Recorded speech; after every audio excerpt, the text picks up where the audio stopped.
அன்பான பண்பான ஜீவர்களே, யஜ்ஞங்கள் மூலம் எவ்வாறு பரமாத்மாவை தியானித்து பரமாத்மாவை அடைவது என பார்த்தோம். பிராணாயாம யஜ்ஞத்தில் நாம ஜபம் அவசியம், எண்ணிக்கை கூடாது. கூடவே இஷ்ட தெய்வத்தை தியானம் செய்யவும் வேண்டும். தேவதைகளுக்கு அக்னியில் நெய் முதலிய திரவியங்களை ஹோமம் செய்து மிகுந்ததை பிரசாதமாக உண்பது யஜ்ஞத்தில் மிஞ்சிய அமுதம் எனப்படும். அவரவர் சாதனையின் நிலையை பொறுத்து பகவானுடைய ஐக்கியம் இப்பிறவியிலோ அல்லது அடுத்தோ கிடைக்கும். ஆனால் சாதனை வீண் போவதில்லை. சாஸ்திரங்களில் கூறப்பட்ட உத்தம கர்மங்களை செய்யாமல் இருப்பவர்களும் எல்லா விருப்ப நலன்களும் கிடைத்து சுகமாகத்தானே இருக்கிறார்கள். இல்லை இல்லை, அப்படி இல்லை. முற்பிறப்பில் செய்யப்பட்ட புண்ணிய கர்மங்களின் பயன்களைத்தான் இப்பிறவியில் அனுபவிக்கிறான்.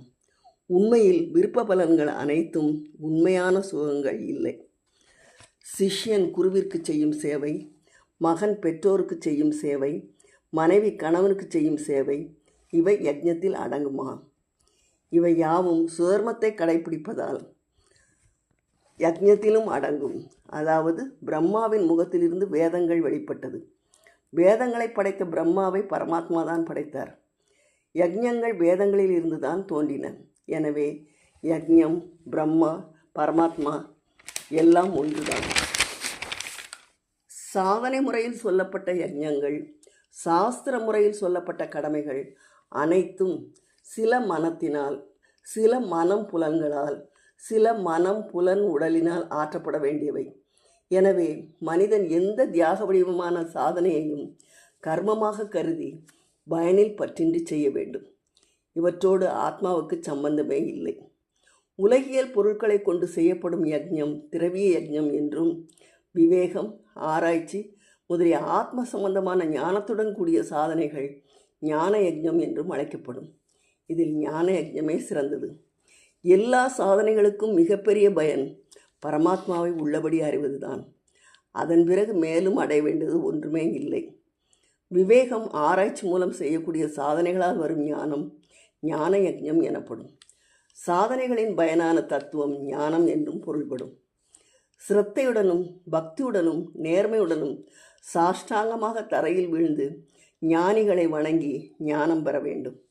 பெரியோர்களை அணுகி அவர்கள் மனம் மகிழுமாறு ஊழியம் செய்வது சேவை எனப்படும். பரமாத்ம தத்துவம் பற்றிய விளக்கத்தினை குருவிடம் கேள்வி கேட்பது பரிப்பிரசனம் ஆகும். ஆத்ம ஞானம் பெற்றவனுக்கு சோகமும் மோகமும் இல்லை.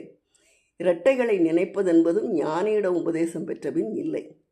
ஞானப்படகில் ஏறுபவர்களுக்கு பாவங்களை கடக்க முடியும். தத்துவ ஞானம் என்னும் நெருப்பு பற்றிவிட்டால் முன்வினை பதிவுகள், அதாவது சஞ்சித கர்மம் பொசுங்கிவிடும். அப்படி நடந்துவிட்டால் இப்பிறப்பு கர்மங்கள், அதாவது பிராரப்த கர்மங்கள் மனப்பதிவுகளை ஏற்படுத்தாது.